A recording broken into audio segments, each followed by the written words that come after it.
आप सभी मित्रों को नमस्कार। आज मैं आप सभी के समक्ष एक ऐसा वीडियो लेकर के आया हूं जो कि आम नागरिकों से सीधा संबंधित है।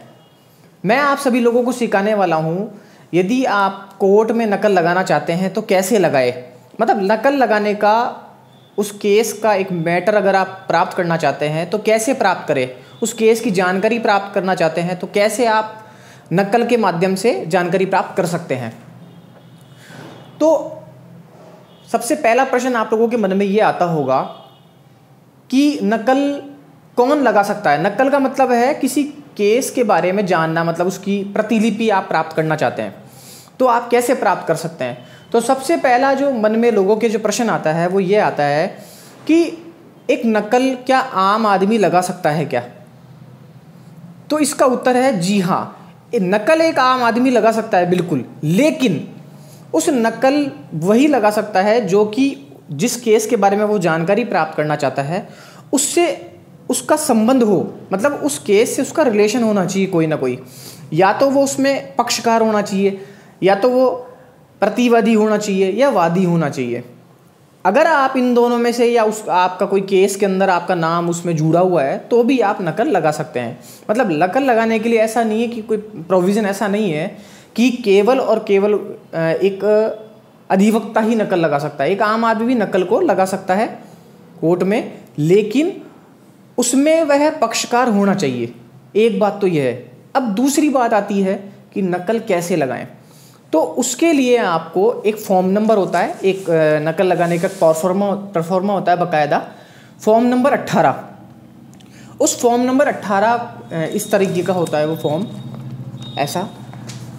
वो नकल वाला फॉर्म 18 खरीदने के बाद में उस पर 2 रुपये का एक डाक टिकट लगाना होता है।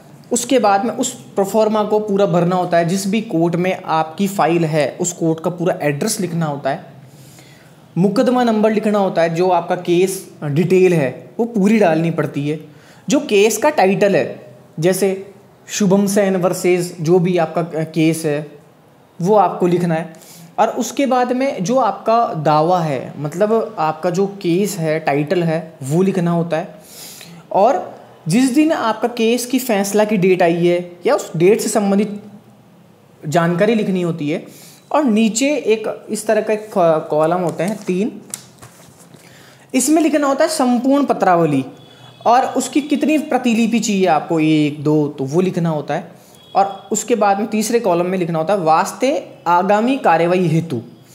नीचे फिर जो आवेदन करता है, मतलब मैं आवेदन कर रहा हूँ तो मेरा पूरा एड्रेस और मेरा नाम लिखना होगा, या कोई भी जो भी पक्षकार है उसमें क्या भूमिका वो रखता है वो उसकी जानकारी लिखनी होती है, उसका पूरा एड्रेस, और नीचे राइट हैंड साइड में सिग्नेचर करने होते हैं।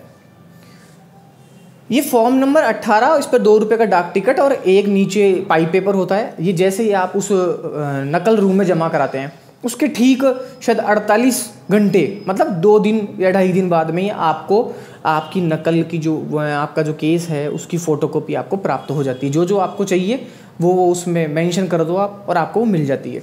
तो उम्मीद करता हूँ कि कोर्ट में नकल को कैसे लगाते हैं ये जानकारी, ये कंसेप्ट आपको समझ में आया होगा।